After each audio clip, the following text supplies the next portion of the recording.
Peace. You are listening to Amara Connections, where our story and history reveals the mystery, or as we like to say, my story. I'm joined here, I'm Kane, and I'm also joined here with my co-host, Ta. and today we're going over a very, very exciting what we're gonna do something a little different today. We got a podcast that we're just going to pretty much watch from front to back. It's only about 55 minutes. We'll, if we have to, we'll speed it up a little bit, still try to listen to what they say. But this is someone who is, I mean, the host actually kind of said something that's I find funny, very similar to the sentiment that he expressed when he was introducing her. But I definitely just wanted to just kind of let it speak for itself. And as we kind of watch and go over this thing here. So, I want to, without any further ado, let me just start the video and we can get started.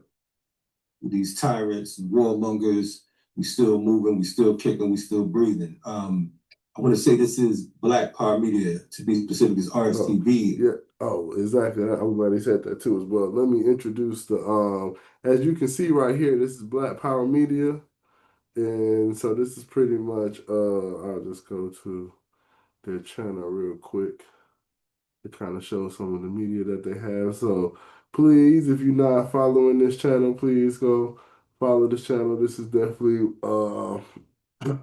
a real black channel, like I like to call it, like an actual real, someone who's really concerned about black issues, black things, black politics, and coming, working with people and solutions in our communities, and actually working with people who are kind of on the ground. And so these are definitely, I definitely think people who are worth listening to, because people who are actually active and out and organizing and volunteering, and even ourselves, want to make sure we, at whatever capacity we can, get out, organize with the people around us, volunteer, whatever, whatever cause we find important. It's good to organize and volunteer behind it, and just do something behind, just stand for something, And so it's always good when we find organizations and social medias that really bring us people who bringing us truth to power, and not just people who are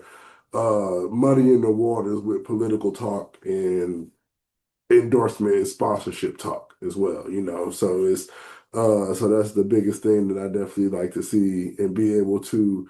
I think it's important to watch if you're gonna keep track of the stuff, right? If you're gonna be you know responsible with the information or trying to know the best thing to know. I think it's best to kind of see what most spectrums are saying. So I'll see what this side's saying. I'll see what the mainstream is saying, So it's just to see the whole spectrum and dynamic, but definitely I definitely think, this is definitely one of those channels that we definitely want to make sure that we are, supporting, and make sure you go follow them, and share the content, all those type of things as well. But yes, definitely back to this Cynthia Mckinney interview, and just like I'm not sure if Kalanji said it while we were watching it, but I'll just repeat it in case he hasn't said it already. She was a state representative, Congresswoman Cynthia McKinney. And she is. But, I am on right now. And as a result of that, the time zone issues, everything. But I'm always happy to talk to you, Kalanji. No doubt. We haven't spoken in a while. I think it's around COVID was the last time we talked. Yes. So yeah. But it's the same. As long as we've known each other, it's been the same war tactics. It's been the same as the last course would say, party and BS. But we're still here. That's right. We're still here and we're still resisting. We're still fighting. I'm longing for the day when we can have a U.S. president who's not a war criminal, who doesn't support genocide, who doesn't, I just, all of the things that when we're young, we're told we're not supposed to do this and you're not supposed to do that and you're not supposed to be that. Well, our political leaders are all of those things, and we seem to be impotent in the face of trying to deal with them and kick them out and just upgrade our political system. We need to up every day. I have some update that I have to do on my laptop. Why can't we update our political system as well? Why are we? And I want to pause right here because I think she's making an interesting point because um oftentimes when people talk about updating the political system and things of that nature, it's always viewed in a negative light of trying to um destroy, you're trying to destroy some type of um I don't want to say sacredness or purity of the country. Like, the Constitution was perfect when they read it, when they wrote it the first time. We can't change these things or update the system. What do you mean the money in politics is bad? It's always been doing this. We can't update and change the system. So it always, I just kind of find that funny when anytime there is mentioning of like, hey, we need to kind of update and change some things about the political, you know, scheme and political landscape. It's always met with like resistance of trying to like destroy the country or bring in like socialism or communism or all these other type of social ideas. We were like, no, we're just trying to like make it more efficient and fair. Like why, and so it's just always interesting to see how the rhetoric of trying to update a system that people want to work, right? Because we want to believe in, well, people want to believe in the institutions, the political process, that it works, that it's fair, that it, speaks to all the needs of people. And so when we're finding gaps and holes in it to, restore support and faith in the process, to restore, confidence in the process, you would think they want to, like, yeah, we need to change this so that people can have confidence in their political system because, make sure you like, but it's none of that. And so I think that's always another thing also to keep in mind too as well. Feel stuck with either Democrats or Republicans, but you go to the grocery store and you get 20 different kinds of Oreo cookies. Well, you could go to the black community and get 20 different kinds of Oreo cookies just from the leadership alone. So that's it all plays. It all plays into it. And then they tell us that we have choice. We don't have choice. I have to apologize to you guys. Also, I'm having some technical issues, and I don't know exactly why. But it just started like today, so I've done something to my setup that I hadn't done before, and so then we're live. So, And this is I have a quote that I want to read because she just brought up a good point of left and right. She's brought up a good point of left and right, how we can go to the store. There's a bunch of different options, but even when you look at those processes and find out most of the cookie manufacturers and the food manufacturers are owned by the same few companies, it's that same, you find that same process of illusion of choice. And so in this book here, America's Secret.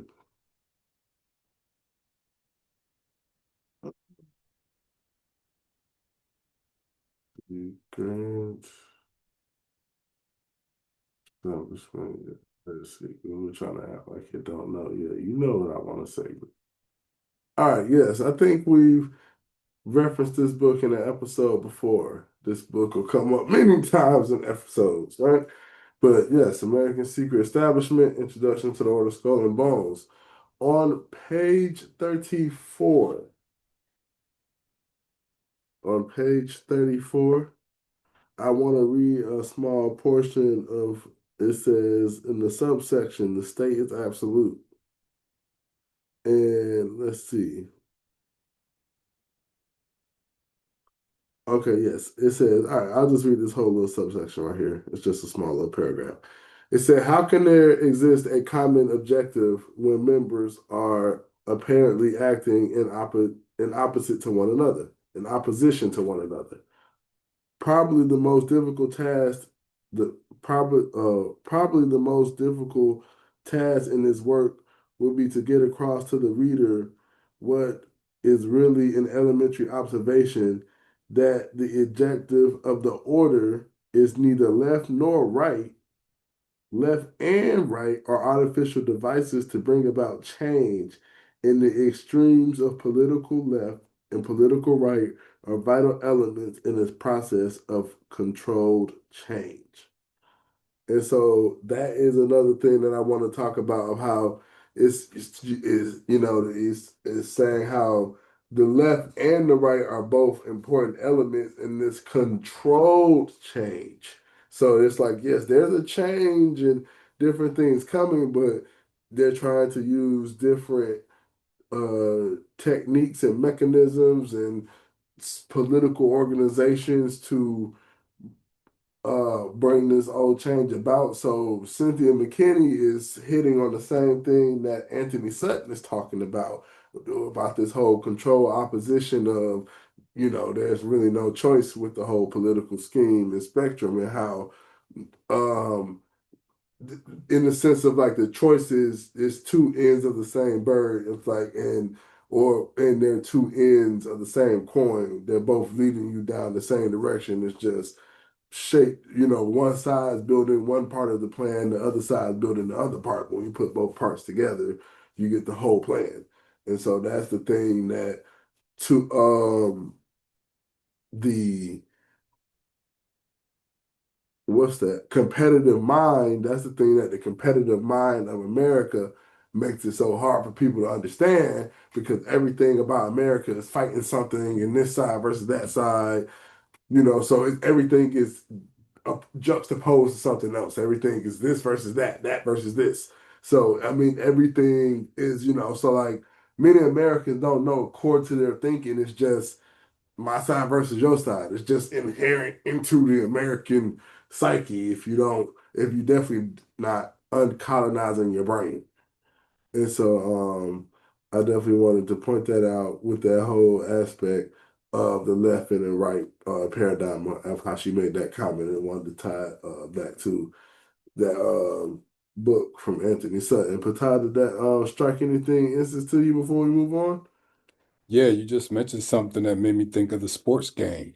And that's like the end of the empire scenario where the people are strung out on sports game, which detracts them from logical thinking. And it's always his side versus the other side. So there you have the Democrats and Republicans, or you have the left and the right. And while y'all fighting over one or the other, the whole object of the game in capitalism is to print out the script, make the people work for it, hold some back from them so they're constantly hungry. And while the top 10% in general and the top 1% in particular sucks all the money up to the top, right? So the whole game of capitalism is the one who dies with the most toys win, right? Right. So therefore, you're just trying to gather up all the money and bring it to the top, while the people on the bottom is fighting over left and right, the bulls versus the lions, or all of that dichotomy going on and keeping everyone busy while they're stealing the wealth of the nation that they created through capitalism. I mean, it's definitely an extraction process that we definitely have to be aware of because it's a slow process that, if we don't make smart decisions with our time and resources, it definitely can, you know, put us in compromising situations where we end up having to do something we wouldn't have done if we were in a better circumstances. Yeah. It doesn't really matter because you can hear me well. Hey, they can't stop what we're doing. The lag, we still hear you. For some reason, all of a sudden, my camera's dark. We're gonna make this thing. We're gonna keep it all the way live. That's right. You famously confronted the Pentagon regarding DynCorp employees in Bosnia who were accused of purchasing young girls as sex slaves. Why was the U.S. government so?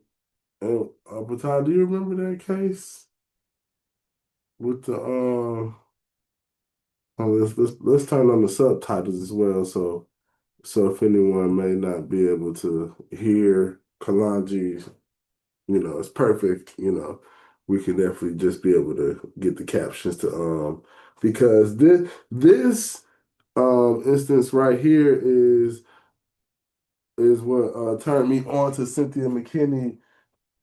Well, not turned me on to her, but I saw this clip of her of what he's about to bring up, and I was like, who is this woman? But in Congress talking about human trafficking blew my mind. I was like, she's talking about what? And then I was like, oh, she got some natural hair. She a black woman. I'm like, what's going on here? How have I never heard about this woman? And so it was definitely that that was definitely interesting. My kind of introduction was this whole tour was definitely seeing a clip go around of her talking about this process, a C-SPAN clip. But I was saying, but Todd, did you ever hear about this situation with the Rand Court and the human trafficking that she had brought up? No, not that particular one, no. Oh yeah, this is definitely interesting. I definitely, especially in the wake of this whole Jeffrey Epstein thing. Uh, you know, I'm pretty sure there are a lot of pieces that can be tied together between that organization and what was going on there and Jeffrey Epstein. So, Absolutely. you have someone who's exposing part of the network before it even had broken through the lid. We just didn't know what we were looking at the time. We famously confronted the Pentagon regarding DynCorp employees in Bosnia who were accused of purchasing young girls as sex slaves. Why was the U.S. government so hesitant to cancel contracts with a company whose employees were involved in documented human trafficking? And how does that tie into now? When you talk about DynCorp, I'm seeing the similarities between that and the whole Epstein situation. Can you speak on that a little bit? Yeah, I mean, basically, the reason that they had to come down so hard on me because I was stumbling into something that I didn't even realize I was stumbling into. And that is this much wider global network of Satanists and all these kind of people that are eating human beings. And you remember Gabriella, she's a model, you know what that means. Model who She's hilarious. I'm telling you right now, this movie is hilarious. And okay, so I just want to again, because this is again very interesting with the whole because global network and notice how she said she stumbled into it unknowing of what she was stumbling into. It's just that she was a righteous woman. She was on the square Asking and questions. right asking questions and was like, what is this? Or how long? What happened? I'm not gonna let this go. So it's not like she even came in there with prior knowledge of like, I know y'all doing the human trafficking. Like she came in there like, okay, I'm in here in the government, doing my thing, and in the belly of the beast realize what is going on here. And so how many other people realize this and turn a blind eye, realize this and get, oh, if you don't say anything, you'll get a promotion. We'll pay you off. It's like, and so it is definitely, and two as well. I always love to go back to this instance and this point of how, uh, you know, there have been, this has been a topic in the underground, quote unquote, conspiracy realm for, I mean, years.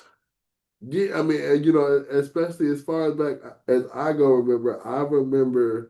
I'm trying to think, I remember Professor Griff. That was the first person I heard, and this was like 2000, and granted, I'm a millennial, so if Griff knew it, and Griff's a lot older, what generation Professor Griff is from? What time? I don't know what you call it, but Which one it we're is? probably about the same age. Right.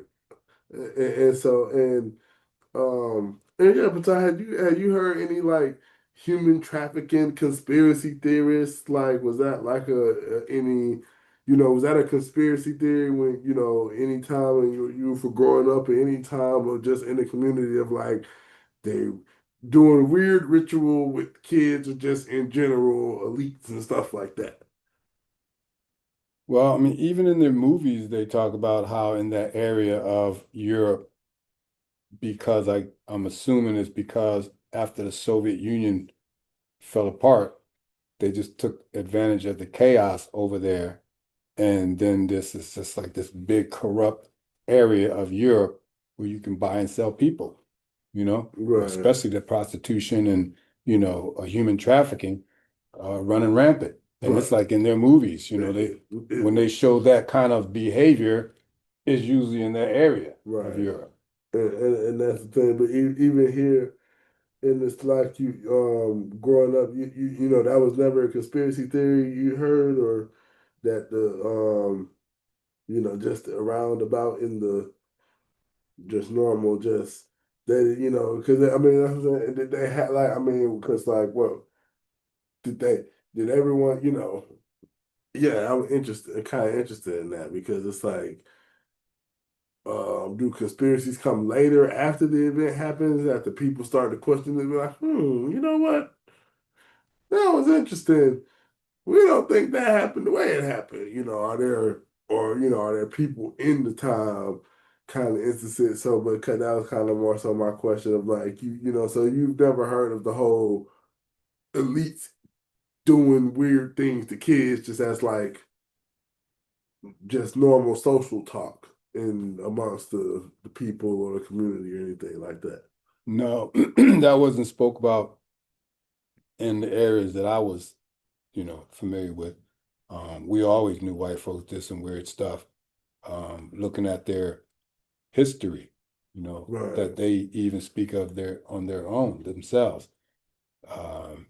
Eating babies, their gods, their mythology, and all that stuff is a part of that, And right? culture and stuff as well. Yeah. Yeah. And so that's definitely, I'm interested to see like when it starts becoming uh hood lore, urban lore, because definitely it definitely me growing up as a millennial, it was just like I don't know if it was the whole hip hop thing. It definitely had to do with the whole hip hop Illuminati, people thinking that like, oh, you're an Illuminati, the secret societies, they're doing rituals. Now there is some weird ritualistic stuff going on in Hollywood. Yeah, yeah. With Satanism and yeah, all that kind definitely of won't deny that.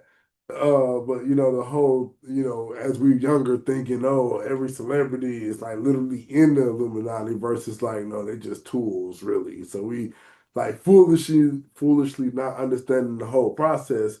But that was just one thing we always was like, yeah, maybe, that's he had to sacrifice his mom or, they had to do something weird or eat the babies. And so that was just kind of like, it was a real crazy conspiracy theory they were saying, but I just kind of was like, oh wow, that's just the crazy are they in the Illuminati talk type of thing. Because I just remember in high school and yeah, it was probably high school. I don't know if in middle school I can't remember. I think there were probably a few times in middle school somewhat of something like that. It wasn't necessarily like human sacrifice, but just the whole Illuminati's like weird symbolism thing came up.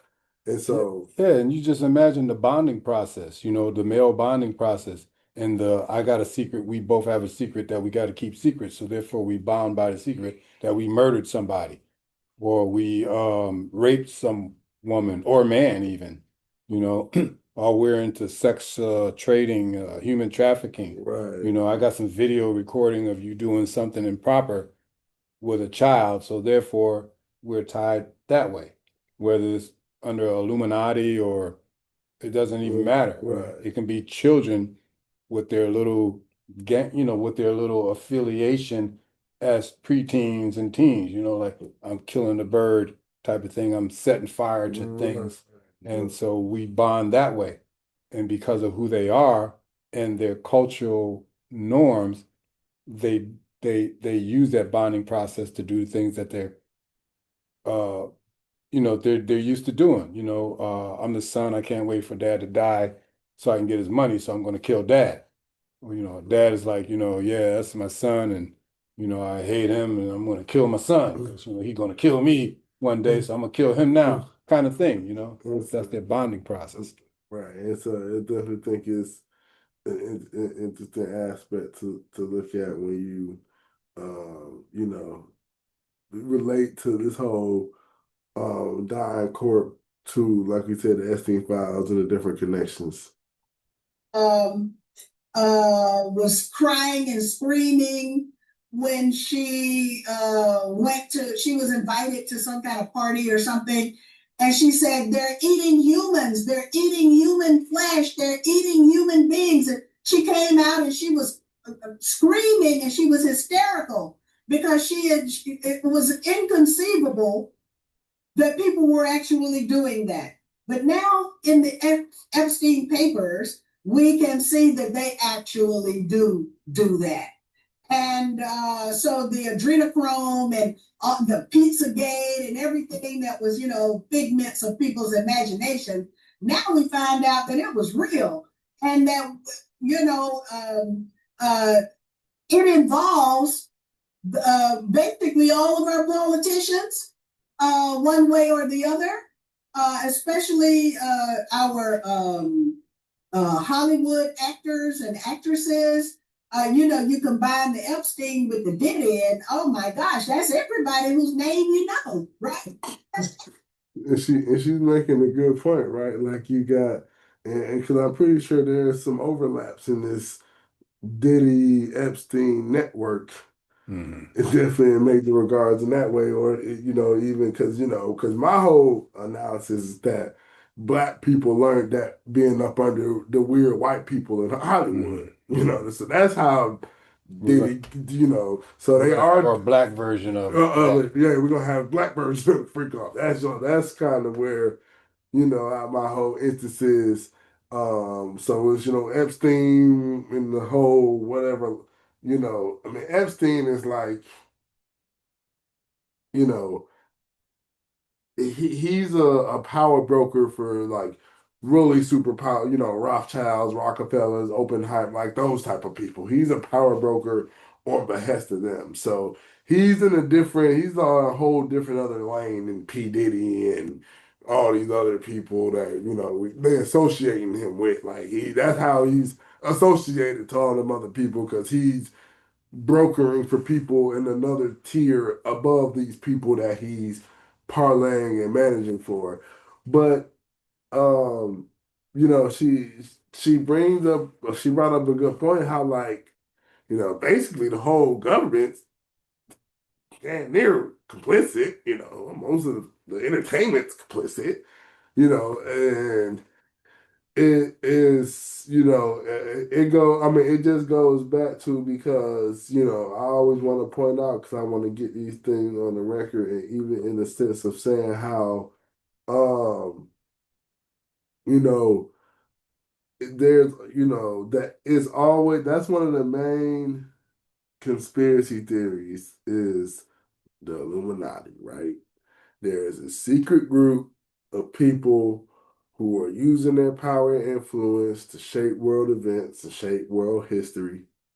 And they do weird, satanic, whatever, I don't like using the word satanic, honestly, because it juxtaposes like Christianity to it and it puts it in this whole Christian Satan fighting paradigm that really feeds the whole delusion.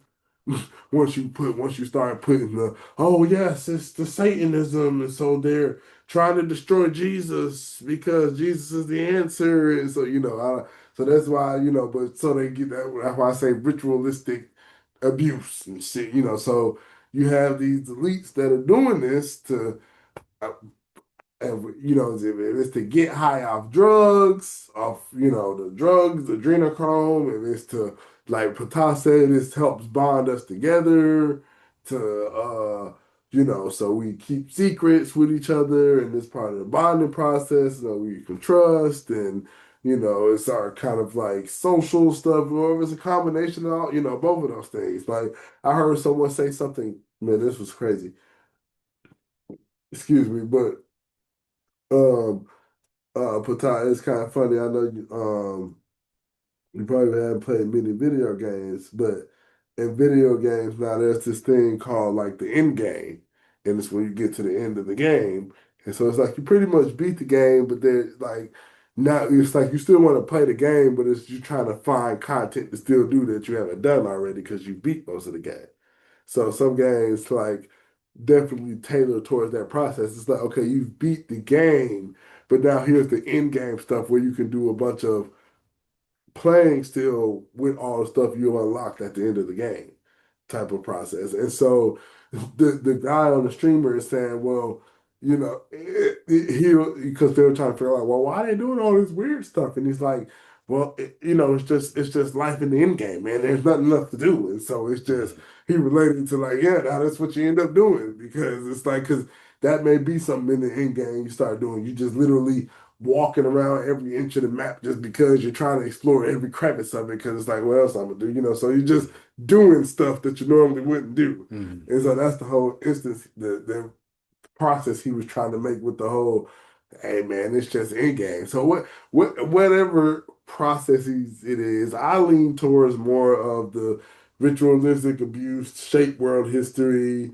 to keep, people's kind of in lines and parallels. And um, you know, I do think there is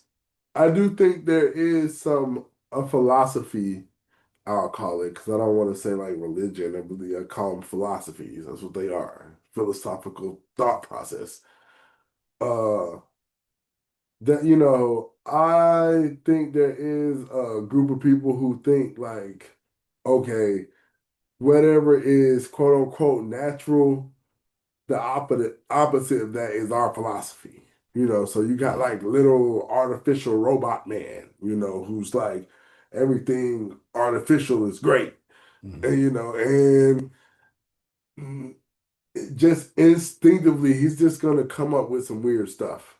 That's just, I just think that's the process of like, not to say uh natural people can't come across weird things and concepts, but definitely if everything in your mind is like hinge towards of doing the opposite of nature, you definitely finna come up with some weird type of ideas and concepts. Just and that's what it is. It's the opposite of nature, but people relate nature to God. So now they're saying that's why they're saying it's the opposite of God. So this is, again, this whole ritualistic process, I think is really something we should pay more attention, not necessarily to the process, but whatever something that these elites are doing, and and look more into how these things have shaped history and shape our lives around us, and not just like, oh, it's entertainment.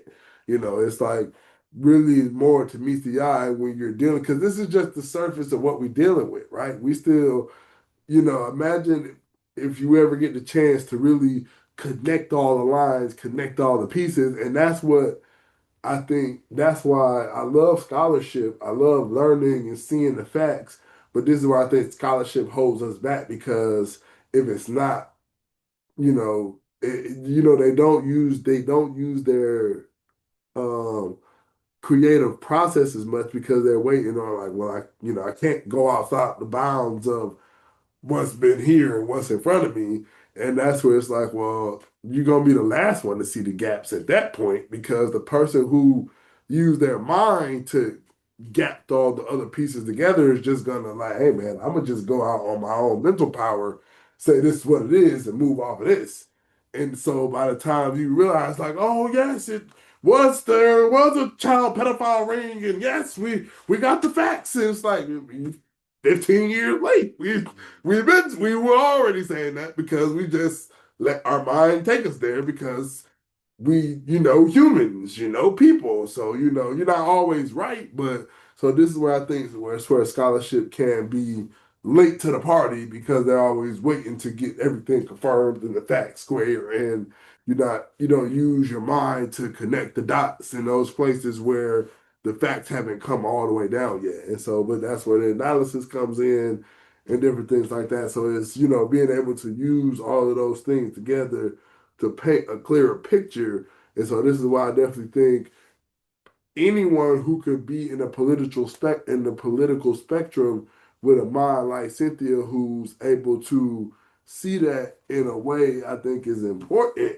because that is what is slapping Black people in the face. It's like too many of our professional class or professional forerunners are I think too much of them believe in the process. Too much of them believe in Western nation, Western society, and haven't decolonized their mind. So they just literally just gonna be stumbling around and unknowingly in the darkness of colonialism.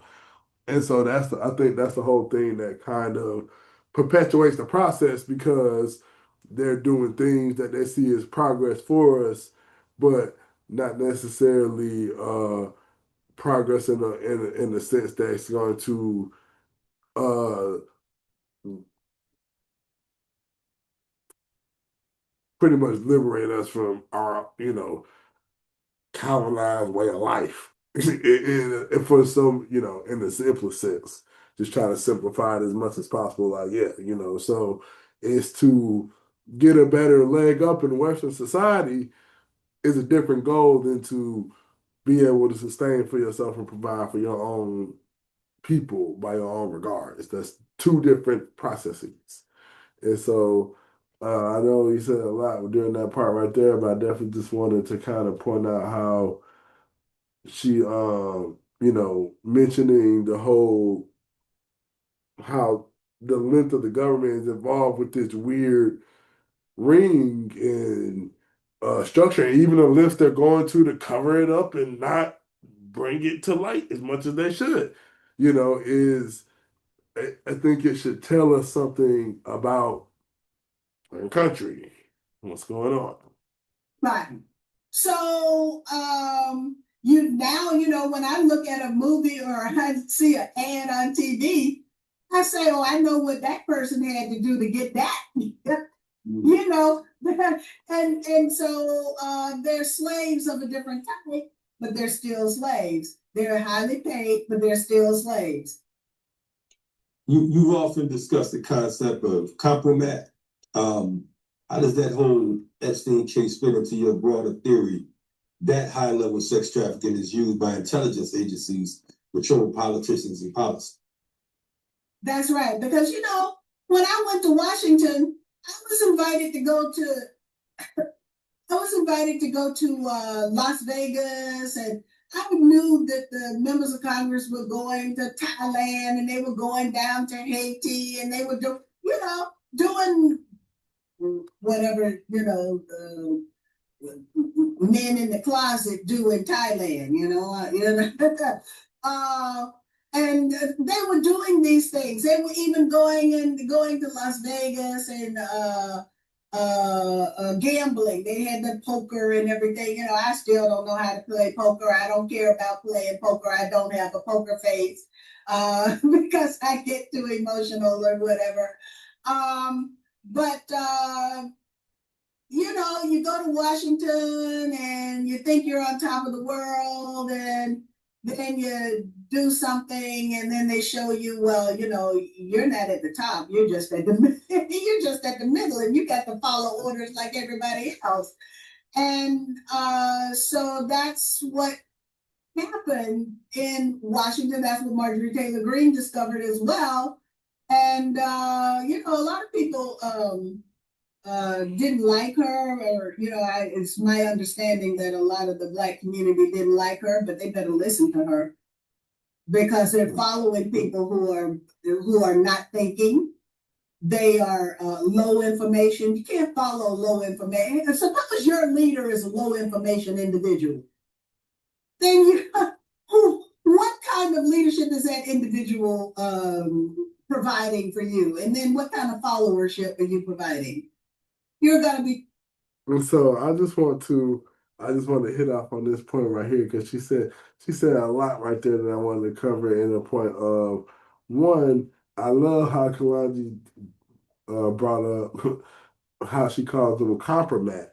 How they just go to Washington, just compromise. Compromise themselves and now they giving up intelligence and putting themselves in all type of precarious situations.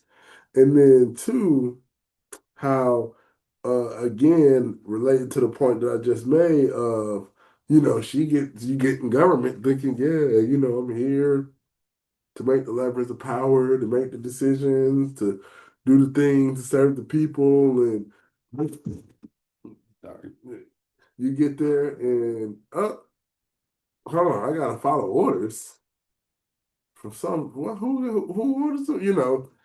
You thought you got here to be leaders of the country. Now you like, oh no, you got your orders here. This is how it works up here. Sit down, shut up. And so again, and this is another thing that people are not aware of. They believe the system is true. What they tell you about it is correct, and it's an honest due process. And so when you have someone coming and telling you like, "Hey, it don't work like that," you got people behind the scenes still controlling things.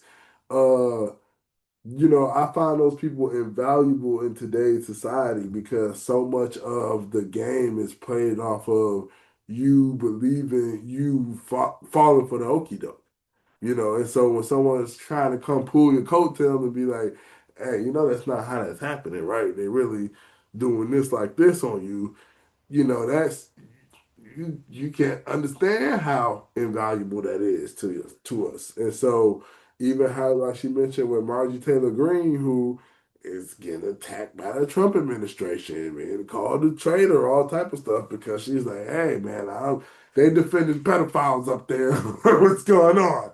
The president told me if the Epstein files come out, all his friends are gonna get hurt. So no, Alex, I don't think the Epstein files gonna get released. They gonna do the thing. This is a quote she's making to Alice Jones. So she's realizing like, oh wow, she's the white community is going to realize what the black community, some of us realized about the black community about Obama. You know, there are some of us who were skeptical from the beginning.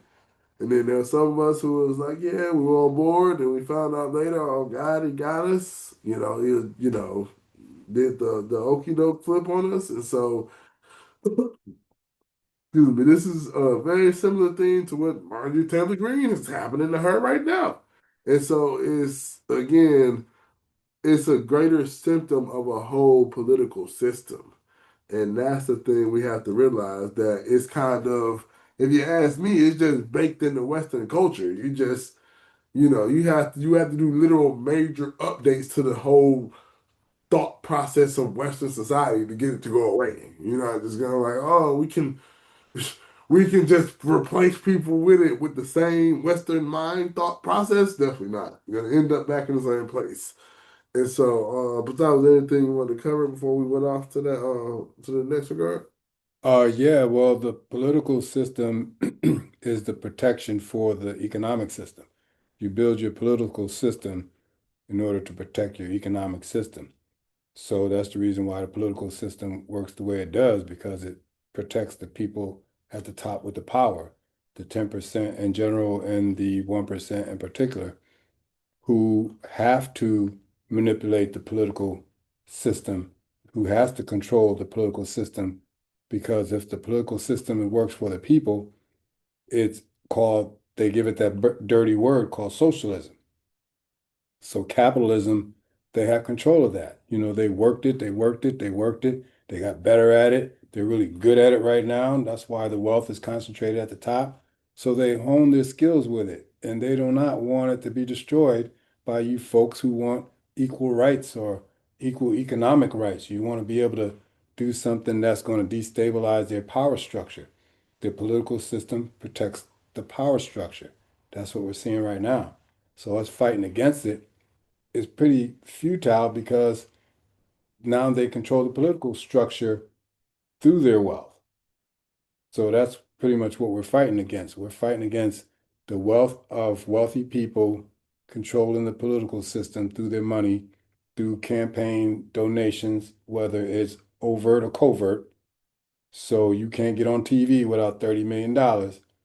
So they got $30 million for you. And if you raise your own $30 million, they're going to put $60 million to run somebody else or a whole group of people to run against the person who raised the 30 million through the collective, through the people, Right. right?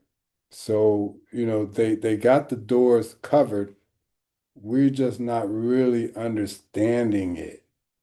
If we understood it, then we'd be like, oh, let's work in concert to destroy this thing. Or at Right. least punch a hole in it. Exactly. I mean, I think that's the thing. You can't fight an enemy you don't know, right? And Mhm. so that's the biggest thing that, because I do think Black people are, you know, somewhat genuine. I don't think we're serious as we should be about our liberation. But, I think they want to move in that direction and in that process. But then if, you don't really, like you said, you're blind to certain parts of that, and then you start fighting it, you start trying to fight against the system in that way, you end up, putting yourself in worse circumstances. Yeah, wasting your energy over there when it should be used over here. Right. And that's the thing that I think, and so that's why, just organizing and building with your own can never steer you wrong, because it's just, you get back to that organic, just people building and community building. Yeah. That's just made humanity survive for thousands of years, and so it will just keep doing that. It's like the age of technology has really, I think it created more problems than we think it solved. Yeah, and like you So said earlier, you have to decolonize your mind, free your mind and your ass will follow. this is Taken advantage of every time. And so we've got situations where, like for example, I know I'm getting ready to step in it, but I'm going to do it. I'm talking about not voter fraud, because not the individual voter. I want to make that distinction. But I've been talking about election fraud for a long time, because I've been victimized by election fraud. So you're going to tell me that there was no election fraud in 2020? You're going to tell me that Fulton County was pristine? I've been crying about election fraud in Georgia ever since they introduced the Diebold electronic voting machines. So now you're going to say, okay, well, now, oh no, there was nothing untoward here. That's a lie. It's an absolute lie. And I would rather have, my own lawyer told me that he would rather have election fraud with a more desirable outcome than to have election integrity with an outcome that he didn't like. Now, because I want to stop here too, because this goes you know, this is another thing that goes back into, because my whole thing is like, I mean, all the presidents were definitely, selected, not elected in my mind for sure. Like that was just like no brainer. You don't even have to like, don't even think about it, man. For sure, the presidents are already pre-selected. That was just me and my whole, oh, I guess they'll call that conspiratorial brain. So that was a stance that I'm kind of like, they are related. They all related to the king, the queen of England. That's weird. Too weird to be a coincidence. They pre-selected.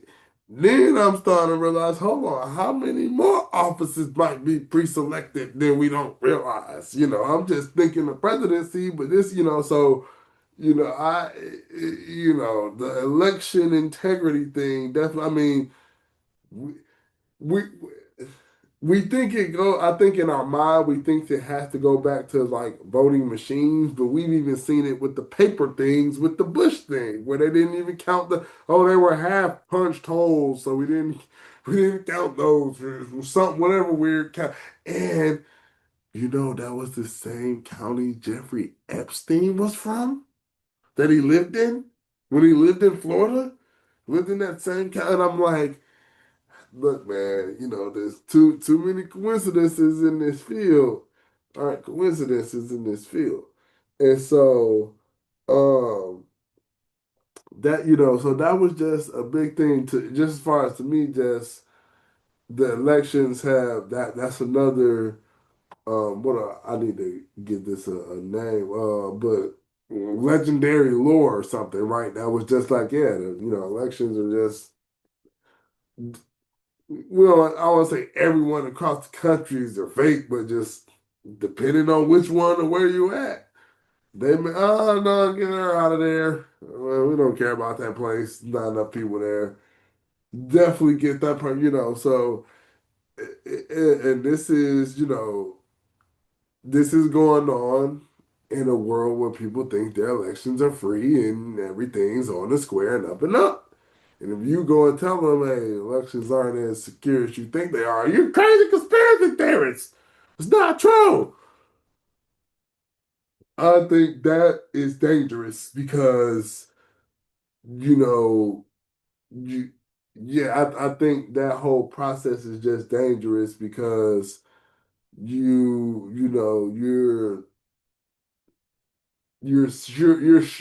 sure about something you're unsure about.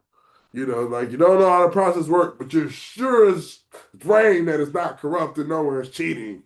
But I mean, I can't really tell you how the process works like that. So it's just, I think it's just, I call it copium. People just trying to, no, man, it's not like that. We really have a choice. You do have a choice, just not the choice you think you have. You got a choice to build your own thing and work with your own people and work with your own regard. But when you go to the store and be like, I'm gonna get Lay's or the Funyuns, or I'm gonna get Coke or Pepsi, you done gave your choice away at this point. You walked in the grocery store because now it's coming out the same manufacturers more or less. So the choice you felt like you had, you gave it up because you walked in the grocery store. So that's a similar analogy to like how we're living in the Western world. And so I definitely think that's kind of important to what she's saying because she was saying long before the presidential election about voter fraud. And then she got stuck, cheated out her election. There are a bunch of local people making the same claim of like, hey, something fishy going on. Like, we think we got cheated out of the election. And so it's uh,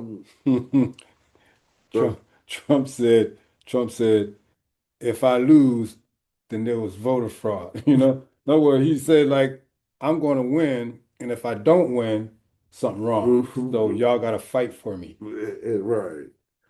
And that's um I think that's the regard in the sense of kind of knowing that we not everything we're being told.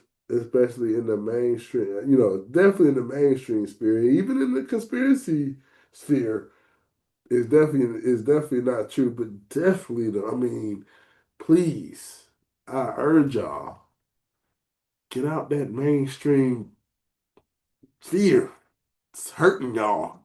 It's hurting us. It's hurting the whole world. It's hurting everybody. That is the antithesis of everything that we've been fighting for. Wow, I'm listening to you, and I know there's people that are listening and checking us out right now, and they're like, some of the things you're saying, I don't think people can fathom, and I think that they've said to. Look at Stacey Abrams. How did Stacey Abrams end up with $2 billion or something like some outrageous amount of money?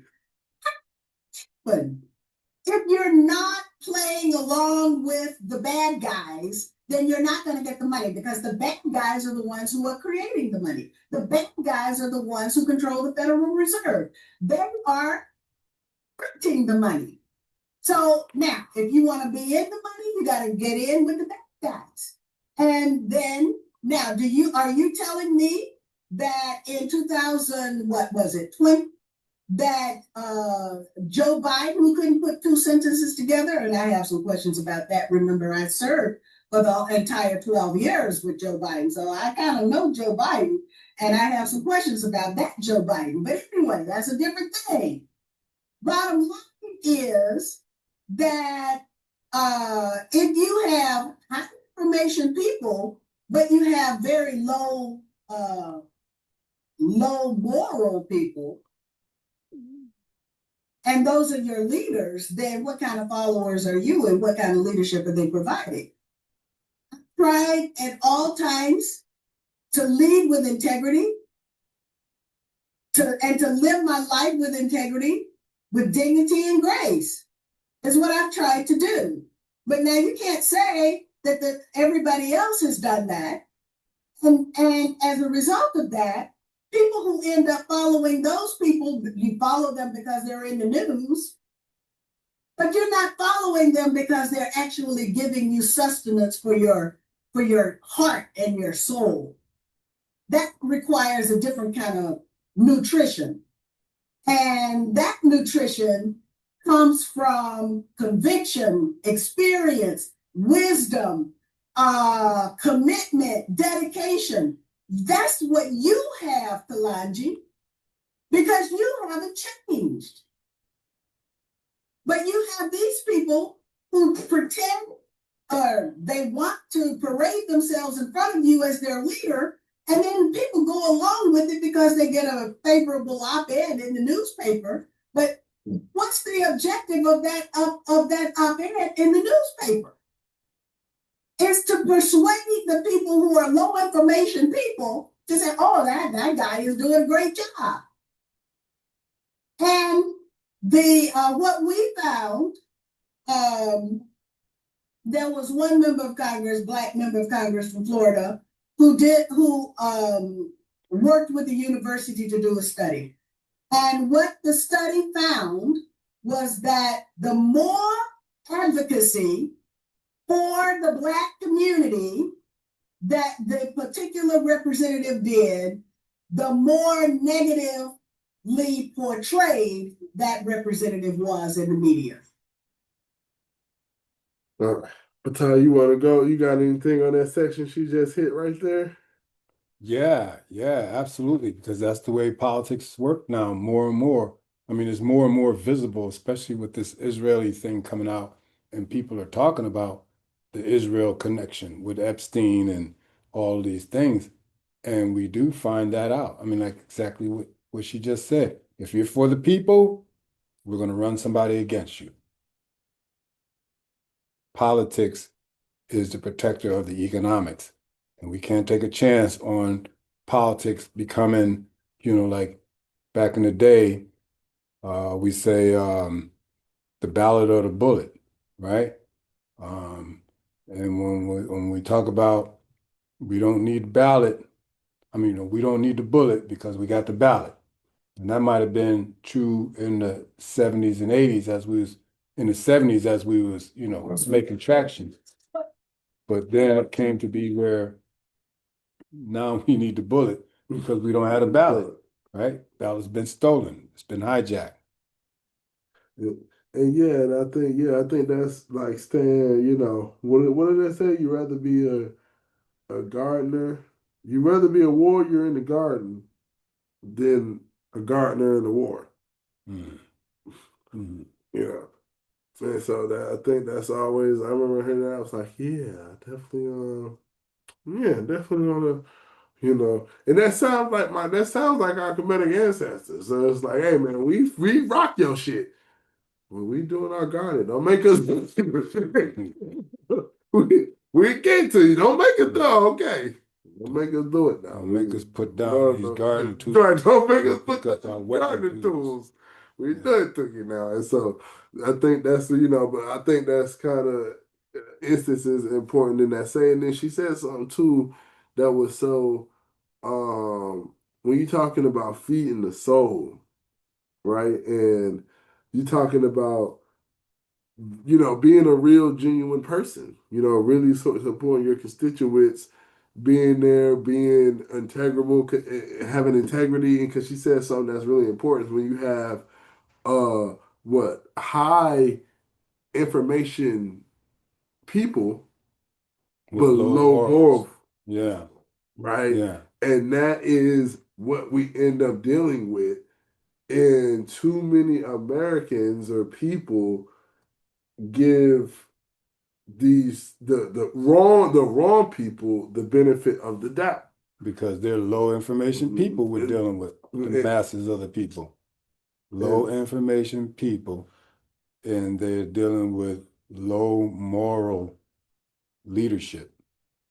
And that's how we're getting into the predicament that we in. So this tells us that there are two ways to solve this problem, right? Increase the morality of the leadership or increase the knowledge base of the public. Mm-hmm. And Mm-hmm. so and to me, I just don't think it's the best idea to try to moralize Western leadership. Mm-hmm. That just don't like How do you do that? man. How do you I turn on this camera so you can see how crazy that look in your mind. If I could just paint, Yeah. like really listen. I mean, for those of you who really like objectively think about Western history and just like put it in the front. Like, think about that. What part of Western history thinks you finna moralize to any part of the leadership? Right. You're gonna undo this? No, I don't think so. And so that clearly, in my mind, dictates which one is the answer. Yeah. And so are you gonna raise the bridge or lower the water? And so I definitely think she's that was definitely a powerful sentiment that she hit on, and how like she lived her life with integrity to be an honest person, and this makes her unfavorable in politics. What a surprise.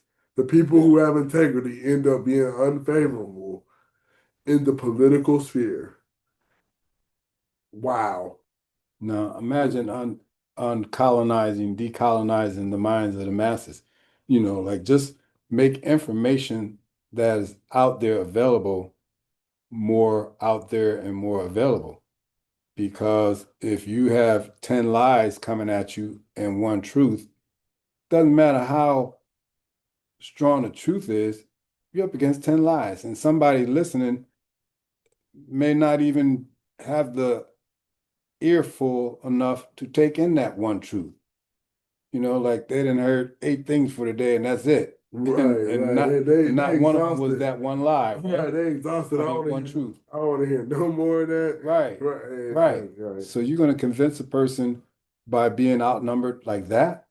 I mean, like they're constantly talking 24/7 and we're trying to fix them, like maybe a half a day of a week. I mean, come on, really? We have to be out there in our people's faces and we have to speak what they say, truth to power. And we have to understand those rituals that they do comes from the mythology, and the mythology that they do comes from the science behind who and what they are. And if we can back our folks up and tell them to drop that ritual stuff, drop that mythological stuff, and get to the root of all that, that is the logic behind what it is that we're dealing with. And it's the people that we're dealing with and understanding where they came from, who they are, what is the root and the base of them. So we can stop playing the game in our minds that, oh, we can just, love them and then they'll come around. You can't change that. There's a saying that, I don't want to use it because it's vulgarity, but you can't undo that. Once it's done, it's done. You can't unscramble an egg. Right, and I think that's the thing to where it's like, um, you know, we, we have to, I think this is why it's important to think about things, you know, do thought experiments and just think about them in different ways and perspectives because it's like, if we gotta kick and drag you along the whole way, is it really worth it anyway? Yeah. Like, did you really make the choice if we had to kick and drag you along the whole way? Like, yeah, you finally made the choice. Yeah, the behest of gunpoint, spear point, nukes, boycotts, all type of genetic annihilation. You're like, all right, look, I'm finna just be genetically obsolete and absent. My genes is dying out. On the behest of literally being just not breeding enough. He's like, okay, I'll listen. I'm like, is that really like, yeah, the we won? Like, is that the win we really want? Is that the win you really want? And so it's the whole thing of like, you know, that's why my whole thing is like you got to get strong enough to disengage and be like, look, man, just let him blow his own self up until they come up, until they come up to the solution, and that will work if them blowing themselves up, then blow the whole world up. Then that I would be like, that's a great solution. Just let them self annihilate because what else are they gonna do? Right, right. The water's rising. You can't stop the water from rising, so you gotta raise the bridge. You're not gonna lower the water. And that's the thing that I think is one of the things we kind of have to keep in perspective that um we have the power to make decisions that pull us away from this whole dynamic.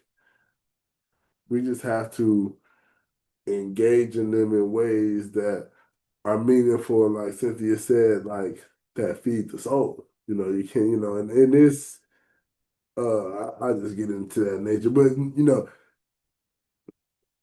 very little about Western society feeds the soul. I won't say nothing, Mm-hmm. but very little. It's Yeah. with all the commercialism, capitalism, consumerism, superficiality, like shallow, with all the things going on in American culture, like man, yeah, you have to really take a concerted effort to nurture your own inner self and inner person, and because the society's not giving you tools to do it by any means or any regards. And you mentioned American culture. So if Black folk in America just function on their cultural foundation, like we're so divided, only culture can pull us together, right? And Europeans can be divided, but they are still culturally connected to one another. We're not culturally cohesive at all because what's been fed to us is is really primarily to divide us up, to destroy our culture, to make us run the other way when we see our culture coming. When someone talks about culture, we think of Tarzan and all of that kind of stuff that was fed to us back in the Right. 60s, right? So when we can get our cultural connection, our cultural norms, our cultural cohesiveness, our cultural unity, if we can get that together and not have these Europeans' religion, their cultural religions divide us up, because I mean it's just ripping us apart. If we just turn around and walk away from all the three Abrahamic religions all together in mass, just drop it on the ground and walk away from it, we can change the world. Yeah, we'd be probably superhumans overnight in that regard if we let go of the man. Where anybody who's got a positive write-up in the newspaper, the Atlanta Constitution, the Atlanta Journal and Constitution, you get a positive write-up from them. And so then that makes you a leader in the Black community. Even worse, you put together a song that I don't want my 12-year-old daughter to know the lyrics to, and then that makes you a leader. Black people have really got to figure this thing out, because otherwise, I mean, you know what's his name? What that guy name?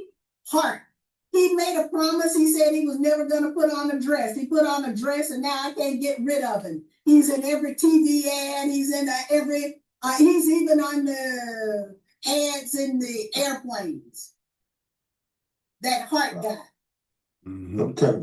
So all of them put on dresses. Yep. So now we know they put on dresses and they become prostitutes. Wow. And see, this is another thing too. You know, the whole actor thing was that another quote unquote conspiracy you heard of at the time, like, or once they put on the dress they made it, the type of thing. Yeah, that is saying I am a part of your group now. That's that bonding thing. Here, like we're not going to ask you to kill anybody yet. But if you put on the dress symbolically, that's the same thing. You're giving up your stuff for our stuff. And that's the thing too of how you know it you know it takes, not necessarily it takes a certain mind, but only certain people who are questioning certain things are going to make that type of analysis. you know, and that's the thing. So I do think it does take a certain type of mind to really question on that level, especially if you grew up in a traditional, just Western society, right? You're gonna have to. It's gonna be a lot of work for you to get to that place, honestly, unless you just getting tired, get slapped around and stuff. And if your whole goal is like, okay, I will amalgamate, I will assimilate, then you're going in the wrong direction. So you probably will never get there. But so I think so many people assimilate out of the need of survival. And so that's what ends up making it, just a hard process for people to even come out of naturally, because so much of their well-being in their life is tied to Capitalism. right. And the whole processes of whatever they had to commit to socially to, accept these ideas and set this construct. And so, we make it, I don't want to say difficult for ourselves when we don't question the system, but yeah, I'll pretty much sum it up like that. We make it very difficult for ourselves when we don't question the system in its entirety and just give it the benefit of the doubt. It's like, oh, it won't do me wrong. I can trust it. And so, especially as Black people, I mean, get blessed as Black people. It's just like, I mean, and that's why, at least that's what I like about the mainstream Black. It still don't trust America. Even mainstream Black, it's like, oh, we don't really trust America like that. It's not that. we still, it's not that we uncolonizing ourselves. We ain't going that far now. But it's still some like raised eyebrow, which is like good. At least you have that. Mm. At least you have that. And so we're gonna end up wrapping up here soon. And so we'll actually just break this off into a part two. We're gonna let Cynthia write out this last point that she's gonna make, but we're gonna end up wrapping up soon, and then we'll just bring you guys a part two to finish up because yeah, we definitely want to go through this whole episode because it's definitely every minute and a half she's saying dropping another gem. Wow. So, I mean, you this is Black Power Media. We got Cynthia Mckinney on here live today, and she's in rare form.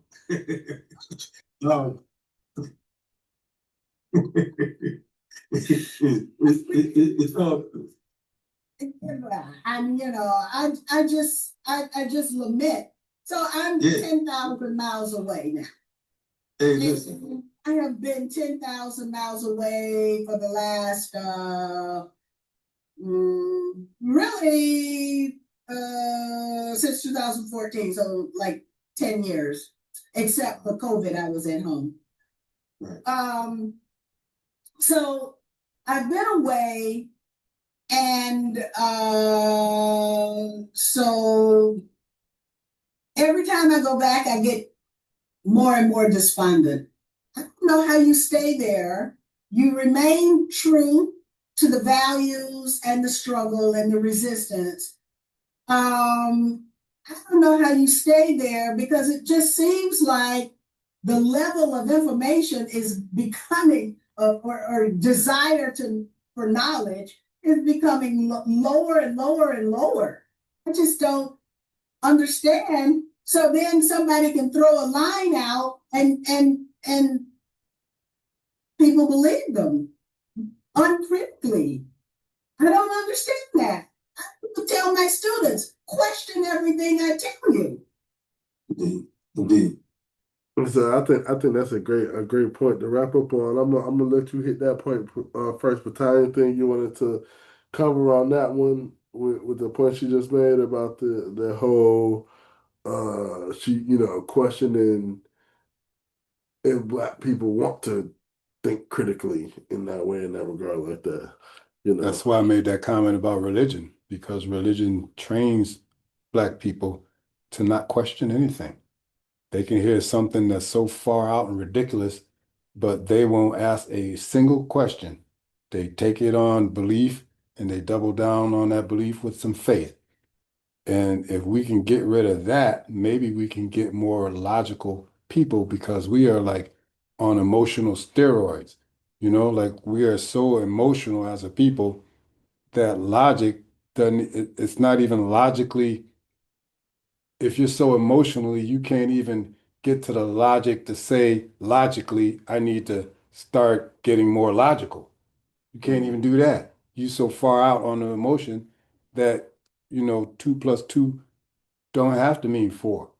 1 plus 1 doesn't have to mean 2. Somebody can tell you different, and as long as they feed into your emotion, that's where you're gonna go. That's the way you're gonna go. And she's right. We are so messed up and getting more and more messed up.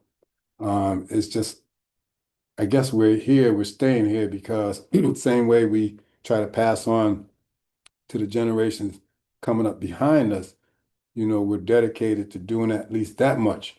And we stay here and we keep fighting and we keep doing what we can because that's what we do. That's what Black folks do. Yeah, no, I mean, I think the biggest thing in that point is when she was making the whole instance of, like you said, questioning, how people accept, not questioning, but bringing up the fact how people will just accept the thought uncritically or just without critically thinking about the thought, just accept it. And how, that just seems really strange. And I think that's the thing too as well of how she even told her own students, question everything I say. And so she's putting that whole need and kind of instance to question within them. But I think it's the biggest thing too as well because um, I don't think enough Black people um, are even in a position to start to think in that regard Hmm. because there's a lot of us have so many personal issues, life issues, family issues, other, I think it's Maslow's hierarchy of needs and things that they have to deal with that, these become uh, harder topics to even start to grasp and contemplate with. And so, and I think that's the thing that the big thing that you start to ask is like how do you captivate people on the more basic side of the spectrum of the needs and still push them towards the uncolonizing way of thought. Yeah, and that's really critical that we understand that. And also, here's a little caveat to where when I'm talking to people, I don't care who it is, shopping center, basketball court, doesn't matter. If I'm in a conversation engaging with a person who is not necessarily conscious, they can be emotional, they can be dumber than a doornail. But in my conversation to them, I gotta plug something in. I Hmm. gotta hit them with some stuff that I know they haven't been hit with before. They have no clue, like I'm saying some things that they've never heard before. And I gotta do that. They may be hungry, but I'm still gonna drop something on it because if I don't, they're still gonna be hungry after our conversation, right? Hmm. So when we're going to talk about economics, okay, let's talk about economics. That's why I tried so hard for the skilled trade school. I wasn't successful. I'm good at teaching it, but I'm not good at getting people involved in it. So that's what the collective comes in to help all that other stuff happen. And I'm an educator, so I want to educate. Don't ask me to build a customer. Don't ask me to, you know what I mean? Don't ask me to do none of that stuff. Don't ask me to get the students. Don't ask nothing. Just bring them here and let me educate. Let me talk. Like the sister said, you know. Um, what's that saying that Dr. Clark always say? Don't get mad, prove me wrong. Because in the process of proving me wrong, you have to be logical, go down the logical road to do that. So that's helpful. So but yeah, we just need to talk all the time, every day, anywhere. I talk to religious people, and sometimes I'm in a good mood and I want to offend them. So I'll say something about Christianity, and then they walk away hating me. And I'm like, hey, people say, yeah, man, that's wrong. You should have tried to. Nah, I don't care. I'm in the mood today. I'm going to start offending Christians. And that, the shake up I think the shake up the step out button and the instant because you never know who, you may shock on the wake. Yeah, You never never know. know. And I think that's interesting regard as well too because that's gonna be I think more of what we need in the future, especially as the propaganda gets more in your face and they get more overt with the propaganda. We're gonna need that in the future for sure. And so this has been Kane joined here with Brother Patah, we appreciate you listening to Amara Connections, and we will catch you next time for a part two, and we will just pick up right where we left off. Peace. peace.